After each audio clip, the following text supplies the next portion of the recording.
못 쉬겠어요. 왜 못 쉬어요? 모르겠어요.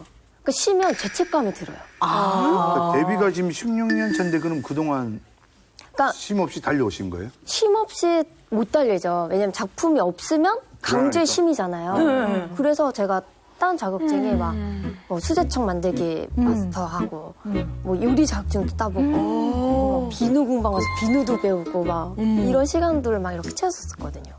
요즘에 많은 분들이 뭔가를 꼭 해야만 할 것 같은, 그래서 영어로 말하면 should be, Should be. I should be, 뭐 이렇게 하는 것처럼 그래서 should be complex라고도 하는데요. 이제 열심히 사는 건 너무 좋죠. 우리 열심히 살아야죠. 그리고 열심히 살 때 계획이 있는 것도 좋긴 좋아요. 이제 그걸 넘어서서 뭔가 타이트하게 계획을 탁탁탁탁 세워서 그것대로 탁탁탁탁 움직이고 빈틈이 있으면 안 되고 뭔가 계속 생산적인 걸 배우고 뭔가를 하고 이러지 않으면 불안하니까 문제인 거죠. 이런 거를 경험하는 분들이 굉장히 많은 것 같아요. 혹시 어떠세요? 보라 씨는 조금 그런 면도 있는 것 같으세요? 그런 거 있는 것 같아요. 그러니까 그 생산이라는 단어가 좀 와닿는데 뭔가 이 하루 안에 내가 뭔가 어제보다 더 나아진 게 있을까? 근데 그걸 하루 단위로 쪼개요? 네. 하루 내가 오늘 뭔가를 했을까? 뭔가 과제가 스스로 만들어내고 이 과제를 내가 수행을 했을까? 그리고 자기 전에 뭔가 하나라도 했으면 편하게 자는 거예요. 또 요즘 일과는 어떠세요? 요즘에요? 네. 요즘에는 사실 제가 올해 초에 이제 그 스토어를 열었어요. 온라인 스토어를. 사업을 하셨어요? 네. 그 어릴 때 꿈이 그 장사하는 게 너무 꿈이었어요.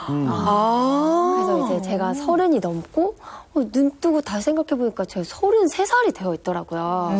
그래서 이제 곧 35이 보이고 5 넘으면 금방 40 될 것 같고 해가지고 이제 사업자 등록증을 막 부랴부랴 만들어서 이제 막 뛰어들었죠.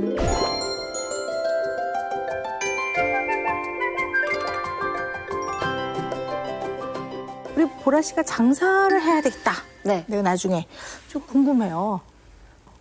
그 사실 네. 초등학교 4학년 때 저희 이모가 저희 집에 광어 초밥을 사오셨어요. 근데 그 광어 초밥이 막 고급 광어도 아니었어요. 그냥 그 마트에서 파는 그냥 만만원짜리 그런 광어였는데 너무 맛있는 거예요. 그때 처음 광어를 먹고 들었던 생각이 이걸 팔아야겠다. 이거였어요. 근데 아이가 그런 생각을 잘 안 하지 않나요? 4학년 때. 네. 텔레비전 같은 것도 멀쩡 그냥 다 뜯어서 다시 조립하고 막 그러면서도 드는 생각은 TV를 팔아야겠다. 망가진 우산을 고치면서도 우산을 팔아야겠다. 항상 그 CEO? 이게 항상 제 마음속에 한켠에 진짜 콩알만큼 있었어요. 이렇게 장사를 어릴 때부터 생각했다면 집안이 좀 원래 이렇게 조금 장사에 피가 흐르거나 좀 그렇습니까? 네, 맞아요. 네. 저희 부모님께서 꽤 오랫동안 식당 장사하셨거든요. 네. 요식업. 네, 맞아요. 네네. 그래서 근데 저도 부모님이 장사를 되게 오래 하셨어요. 근데 오히려 저는 그걸 보면서 느낀 거는 장사 아무나 하는 거 아니다. 너무 힘들다라는 생각을 했거든요. 그래서 네. 저는 오히려 저거는 함부로 못하겠다고 생각했는데 네. 그걸 보면서 하고 싶었어요. 이제 저희 부모님이 가는 식당에 가도 들었던 생각이 이건 원가가 얼마일까? 야, 완전 사업가 마인드네. 얼마에 띄우는 거지? 이게 가격이 맞을까? 다른 식당 가서도 메뉴판 보고 여기는 이 가격이 맞나? 약간 이런 생각들? 이게 왜냐면 우리가 기억하는 보라 양의 이미지가 워낙 아기 때부터 또 대식구에서 돼가지고. 그리고 또 장녀로서 맞아요. 그런 또 책임감도 있지 않았을까요? 있죠. 오빠랑 얘기할 때도 그런 얘기해요. 막, 우리가 다 키워야 되지 않을까? 하면서, 그치? 막 이런 얘기 자주 해요. 그래야 될 것 같아요, 그리고. 결국 궁극적으로 보라 씨가 좀 이루고 싶은 거는 어떤 것들이에요? 목표는 돈? 돈이 얼마 그냥 단순히 돈이 많아지고 싶다 이것보다는 자원이 있으면 이 자원으로 누군가를 도울 수 있다는 거를 저도 어렸을 때 많은 도움을 받으면서 이제 인생을 통해서 경험을 했고 좋은 일 하기 위해서는 뭔가 뒷받쳐주는 자본이 있어야겠다. 돈을 벌러 나도 나가봐야겠다. 해가지고 뛰어든 것도 있어요. 근데 전 진짜 궁금한 게요. 네. 열심히 이제 물건도 팔고 장사도 하고 좋거든요. 이게 이제 아주 어렸을 때부터 굳건하게 마음속에 있었는데 네. 그럼 어떻게 해서 배우가 되셨어요? 배우가 된 거는 약간 내 의지 한 20%? 주어진 상황이 만들어준 거 한 80%? 아, 그래요? 네. 지금 뭐 자세히 들어볼까요? 길거리 캐스팅 이런 건가? 그때는 제가 고등학생이었는데 이제 방송에 비읍의 생각도 아예 없었을 때. 근데 온 가족이 다 참여를 해야 된다는 거예요. 그래서 그게 너무 싫은 거예요. 그래서 막 방송 촬영이 잡혔는데 집에 안 들어갔어요. 아니 근데 나가기로 돼 있었잖아요. 약속을 다 하고 잠수 탔어요. 학교 끝나고. 그 정도로 되게 부담스러웠어요. 지하철 타고 학교 가면은 저 그냥 이렇게 앉았는데 앞에 있는 사람들이 막 쟤 남보라야, 쟤 남보라야 이러는 게 다 들리잖아요. 그게 너무 무서웠어요, 솔직히 말해서. 근데 그렇군요. 그럼에도 불구하고 배우의 길을 이렇게 선택했다라는 건 어떤 계기가 있었던 거 아닌가요? 맞아요. 네. 그래서 기획사에서도 엄청 많이 연락 왔어요. 유독 한 회사에서 계속 러브콜을 주시는 거예요. 그래가지고, 이 회사만 떨어지면 된다. 이러고 있었는데, 저희 엄마께서 약간 이런 제안을 하셨죠. 그래서 엄마가 보기에는 이 제안이 나쁘진 않은 것 같다. 왜냐면은 이 길을 가려고 하는 사람들이 굉장히 많을 것 같은데 너에게는 지금 그 길이 앞에 놓여져 있는 것 같다. 좋은 기회인 것 같다. 듣다 보니까 또 맞는 말인 것 같은 거예요. 처음부터 아주 강력한 의도를 갖고 배우 길을 시작한 거는 아니네요. 네, 맞아요. 네. 막상 해보시니까 어떠셨어요? 힘들었어요. 어떤 점이 힘드시던가요? 제가 데뷔를 하고 나서 엄청난 악플이 시달렸어요. 죽었다며! 지리산에서 죽었다고 통지서까지 날라왔는데? 글쎄 저도 까맣게 몰랐어요. 소고기야? 미안.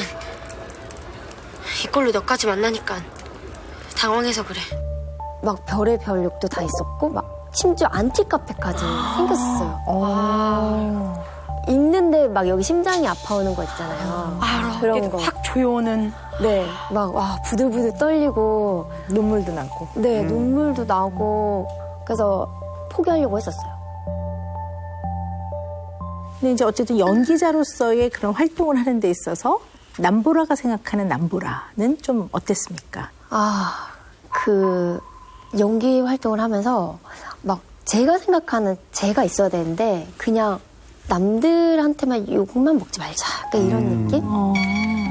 여기서는 무조건 잘해야 돼. 그러면 나는 욕을 안 먹으니까. 그런 게 더 많았어요. 언제 이런 적이 있었어요. 우리 여기서 10년 뒤에 이루고 싶은 꿈을 한번 얘기해보자.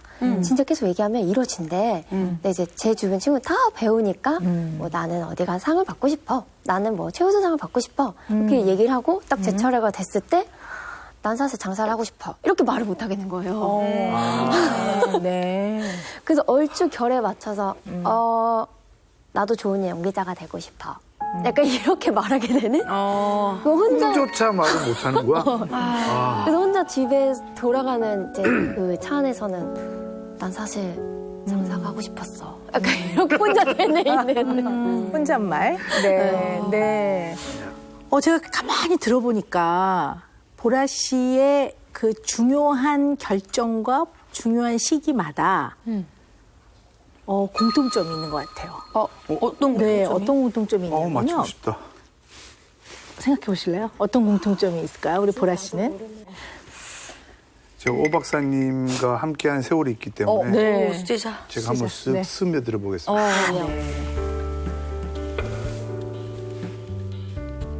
자기가 선택을 못했다. 맞았어요? 맞죠?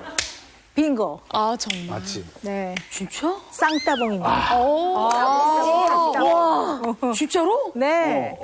네, 맞습니다. 왜냐하면 보라 씨 가만히 보니까요. 처음에 방송을 시작하게 됐던 계기도 본인의 강력한 의지에서 시작이 된 게 아니었어요. 네. 그래서 이제 어찌어찌 뭐 처음엔 안 하려고 하다가 어머니의 설득에 시작을 했어요. 맞아요. 시작을 해서 또 그 다음에 여러 가지 힘들고 그랬는데 또 중요한 역에 좋은 이제 그 역으로 네. 캐스팅이 됐어요. 맞아요. 그래갖고 또 어떻게 막 못한다는 소리 듣고 막 감독님한테 혼나고 그러는데 또 그게 또 성공적으로 끝이 났어요. 맞아요. 그래서 이게 결과는 언제나 좋았지만 그 과정에서 본인이 강력하게 내가 이거 꼭 하고 싶어요. 이게 빠져 있었던 것 같아요. 네. 맞아요. 네, 그래서 사실 그게 보라 씨 마음 안에 굉장히 이렇게 걸리는 부분인 것 같아요. 그렇다고 뭐 싫은 걸 억지로 한 건 아니지만 싫은 거 억지로 한 거 아니죠. 왜냐하면 누가 납치에다가 억지로 해갖고 그래서 뭐 꼭 해 이렇게 해서 한 거 아니시란 말이에요. 그래서 본인이 한 게 맞긴 맞지만 비중이 내가 꼭 이거 하고 싶어. 내가 이 비중이 좀 적었던 것 같아요. 네. 그래서 지금 이걸 하는구나. 그게 걸렸나 보다. 사업은 자기 뜻대로 한 거니까. 어릴 때부터 하고 싶었대잖아요. 어릴 때부터. 맞아요. 네. 근데 사실은 배우를 한 게 제가 봤을 땐 재능도 있고 지금은 경륜이 많이 연륜이 쌓이면서 잘 하실 거예요. 그러나 자꾸 마음 안에서는 본인이 강력한 의지를 가지고 본인 주도적으로 본인이 아주 자율적으로 결정한 부분이 아니라고 생각하는 것 같아요. 보라 씨는. 맞아요. 네. 다 한결같은 리액션이셔가지고. 맞아요.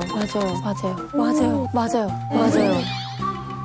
사실 냉정하게 보면 본인이 선택한 거 맞아요. 어쨌든 보라 씨가 한 거 맞긴 맞아요.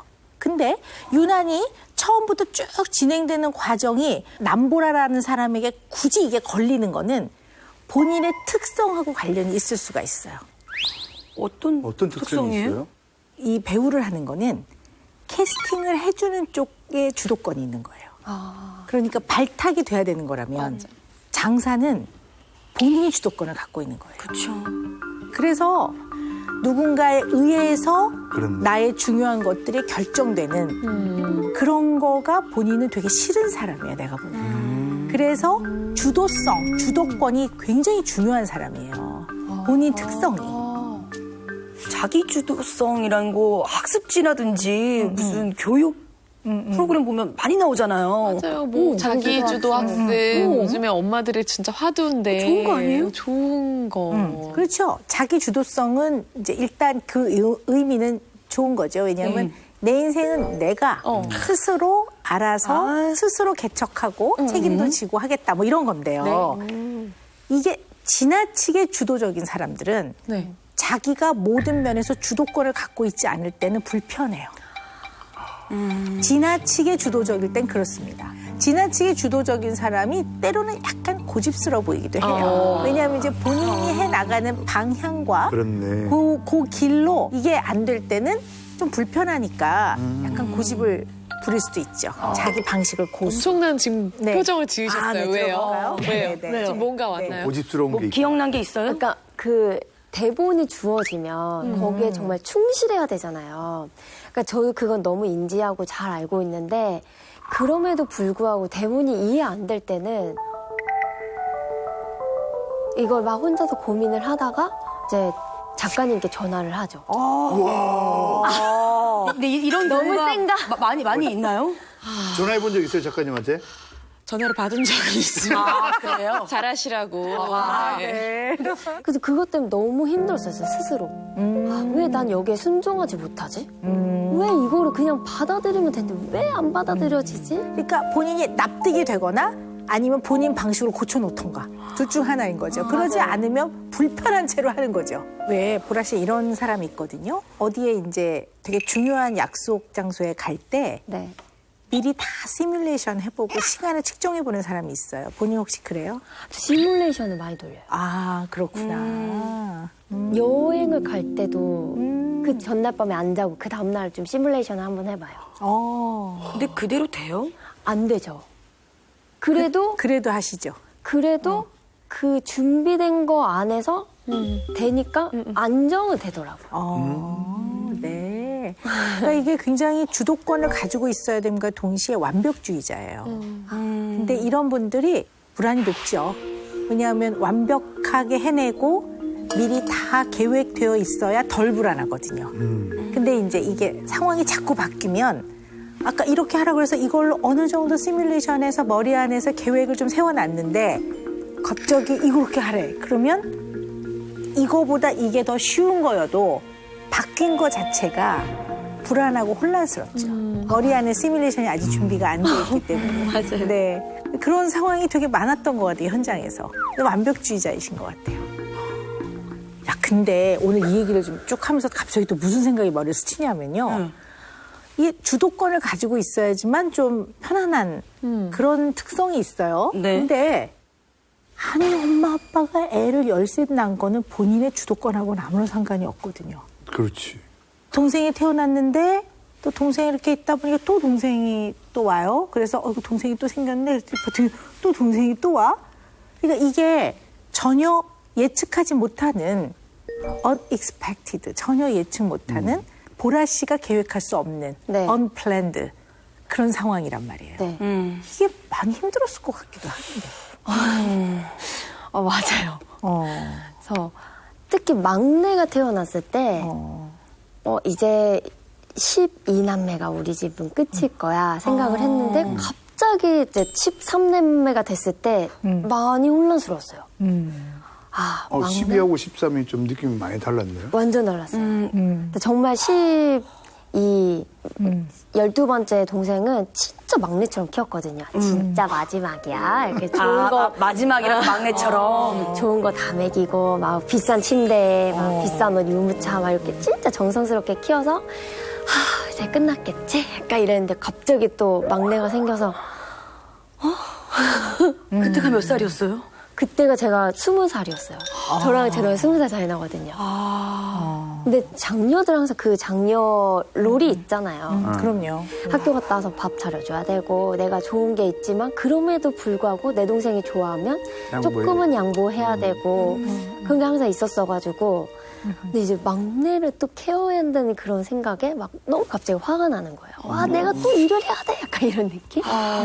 이제 다 키워놨는데. 그래서 막내는 정말 제가 거의 손을 안 댔어요.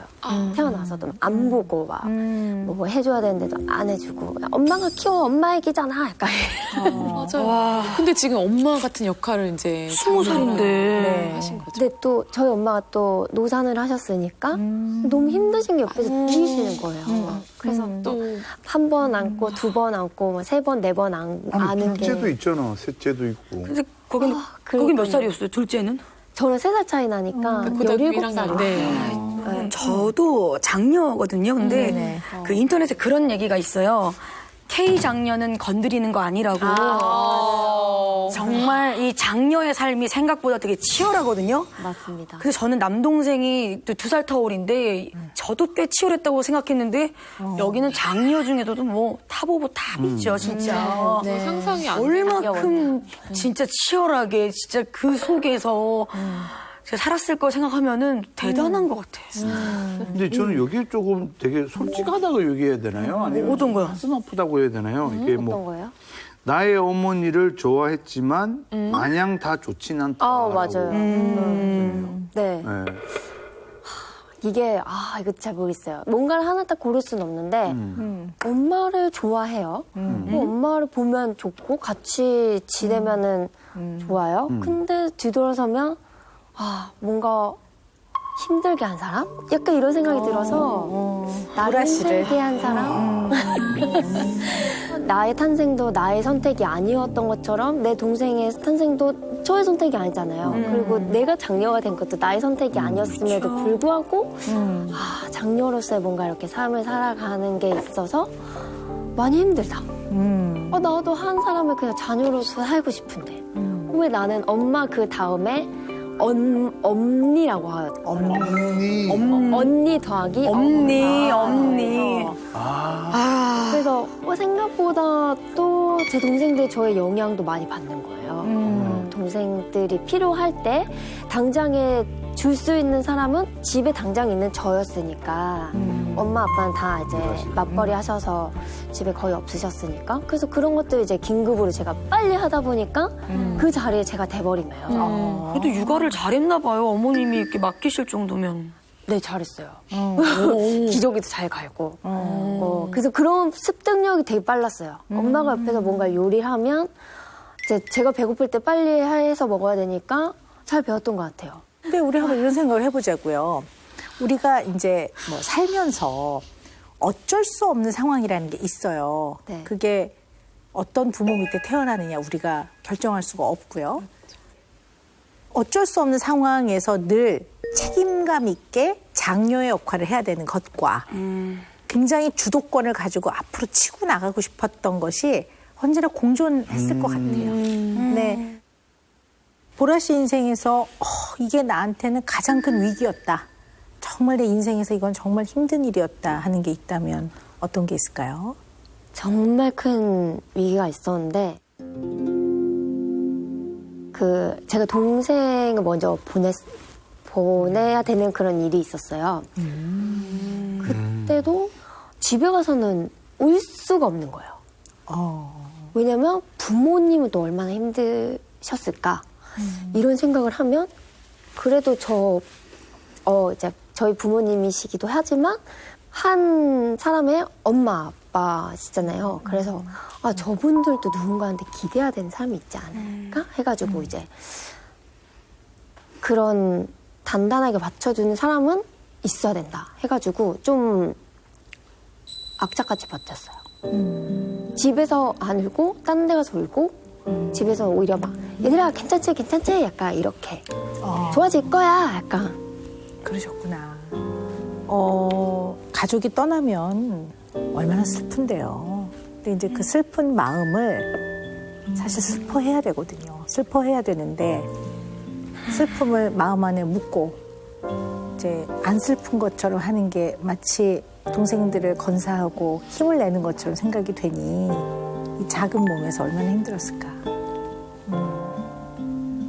아직 어린데. 그러네요. 힘들었겠네요. 동생이 세상을 좀 떠나고 나서 잠깐이라도 나도 뭐 살아 뭐해 이런 생각이 들었던 적 있으세요? 그 이후로는 자주 들었어요. 그 전에도 당연히 그냥 다 끝내버리고 싶다 약간 이런 생각이 있었는데 진지하진 않았거든요. 근데 이제 그 컴퓨터 업무를 하다가 컴퓨터도 이제 전원 버튼을 끄면 컴퓨터 쉬잖아요. 근데 이 사람 삶이라는 게 누가 전원 버튼을 눌러주지 않으면 계속 작동되는 거니까 그 꺼져가는 컴퓨터가 부러운 거예요. 그래서 나는 언제 쉬지? 나의 전원은 언제 꺼질까? 그래서 좀 그 뒤로 죽음에 대해서 많이 좀 가깝게 생각을 했어요. 그렇죠. 죽음을 생각한다는 건 되게 힘든 마음이거든요. 그게 어떤 마음일까요? 쉬고 싶다.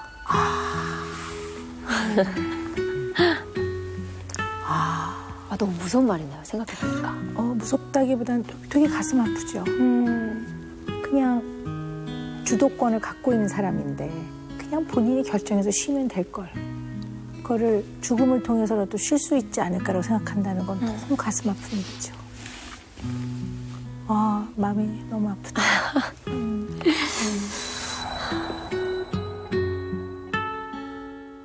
우리 보라 씨가 처음에 가장 먼저 말씀하신 본인의 고민. 네. 뭔가를 생산적으로 계속 뭘 하고 있지 않으면 잉여인간이 된 것 같고 굉장히 마음이 불편하다고 그러셨는데요. 네. 쭉 이야기를 나눈 거를 가지고 한번 내가 왜 그렇지? 보라 씨가 자기 자신을 한번 설명해 보시겠어요? 나는 왜 쉬지를 못할까? 나는 쉬면 잉여인간 같은 생각이 왜 들까? 뭔가 불안함이 있었던 것 같아요. 그걸 내가 뭔가 죽음 앞에서 두려움이 있었나? 난 지금 살고 있는데 뭔가 살려고 노력하는 느낌이었어요. 근데 살아있는데. 왜 나는 삶에 대해서 그렇게 치열했지? 이런 생각이 들더라고요. 내가 살고 싶어 하는구나. 중요한 얘기인 것 같습니다.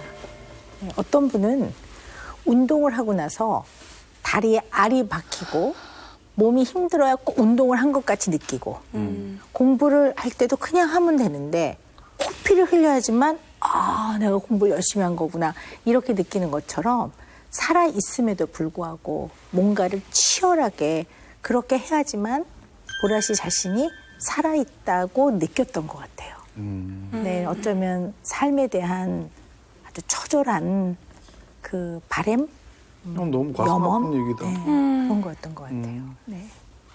보라 씨가 이렇게 가만히 생각을 해보면 왜 배우 생활에서 슬럼프도 있었을 거고 네네. 굉장히 힘들어서 그만하고 싶었을 때도 있었을 거고 그럴 때는 누군가와 이렇게 가까운 사람하고 이야기를 하거나 마음을 좀 나누거든요. 그래서 좀 그런 사람이 좀 있는지 주변에 궁금해요.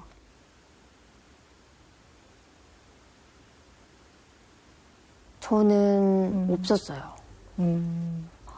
어느 날부터 제가 부모님을 의지하는 것조차도 힘든 거예요. 왜냐면 의지해봤자 이제 제가 원하는 만큼 그런 게 들어가지 않으니까 실망감만 더 커지고 그러면서 막 부모님에 대한 원망이 생기더라고요. 그래서 근데 또 부모님을 원망하면 안 되잖아요. 그래서 이 마음을 어떻게 정리를 해야 되지 생각을 하다가 그냥 분리를 해버리자. 부모님과 나를. 이제 나도 성인이 됐고 그러니까 그럼 나도 오롯이 그냥 한 사람으로서만 존재하자. 그리고 부모님도 그냥 한 사람으로만 바라보자. 그러니까 조금 괜찮아요. 네. 뭐 형제가 많으면 네. 여기서 또 장점과 배워지는 게 되게 많은데요.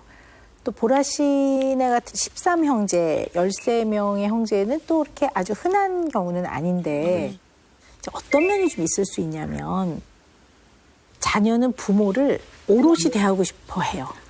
그러니까 언제나 오롯이 대할 수는 없지만 그냥 부모를 좀 나눠야 되는 그런 면이 있긴 한데 이 동생이 12명이면 제일 장녀니까 네.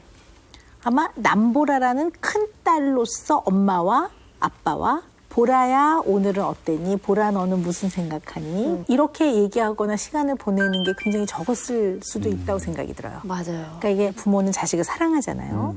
부모는 사랑하지만 어떤 상황에 의해서 온전히 못 받았다고 느끼는 자녀가 있거든요. 온전히 못 받으면 뭔가 어떤 사람이어야지만 내가 존중받고 귀한 사람이라 생각이 들어요. 그러니까 보라 씨가 어쩌면 계속 뭔가를 해내고 결과를 만들어내고 생산적인 활동을 하고 계속 발전하고 어제보다 오늘이 새롭고 이래야지만 본인이 가치 있는 사람이라고 생각되는 면이 좀 있나? 이런 거는 생각을 해보실 필요는 있을 것 같아요. 맞네요. 제가 누군가한테 인정을 받으려고 했었나 봐요. 사실 이건 내가 하는 일인데 뭔가 나 이렇게 열심히 하고 있어 약간 이렇게 누구한테 보여주고 싶었나 봐요. 부모로부터 이런 부분에 충분히 채워지지 못했다라고 느끼는 사람들은요. 네. 어릴 때 부모한테 듣고 싶었던 말을 잘 생각해보고 자기가 자기한테 해주는 게 되게 도움이 많이 됩니다. 네. 그래서 우리 보라 씨는 한번 생각해볼까요? 어릴 때 부모님한테 무슨 얘기를 듣고 싶었는지, 어떤 말을 듣고 싶으셨는지. 저는 그 얘기를 진짜 듣고 싶었어요. 잘했다. 수고했다. 수고했다. 이 얘기를 진짜 듣고 싶었어요. 머리로는 알죠. 엄마도 나를 자랑스러워 할 거야. 엄마도 내가 잘했다고 생각할 거야. 그 머리로는 알지만 그 말을 귀로 직접 들었을 때에 마음이 채워지는 부분이 있거든요. 큰딸 보라야, 잘했어. 역시 너야. 이런 말을 아마 듣고 싶으셨을 거예요. 엄마가 의지할 사람 너밖에 없어. 너 때문에 엄마가 진짜 마음이 편안하다. 고맙다. 언제나 잘 노력해줘서 고마워. 이런 얘기를 아마 듣고 싶으셨을 거예요. 그런 것 같아요. 제가 해드릴게요. 은영이 이모가 해드릴게요. 네. 보라야, 열심히 살았어. 매 순간, 매 상황, 한 걸음 한 걸음 너는 진짜 열심히 살았어. 잘했어. 우리 큰딸. 고맙다.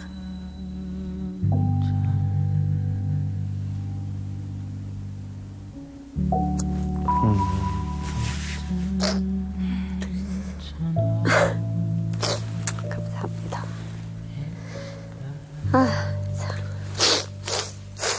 선생님 말씀처럼 이제는 스스로한테 이 말을 좀 계속 한번 해보세요. 네.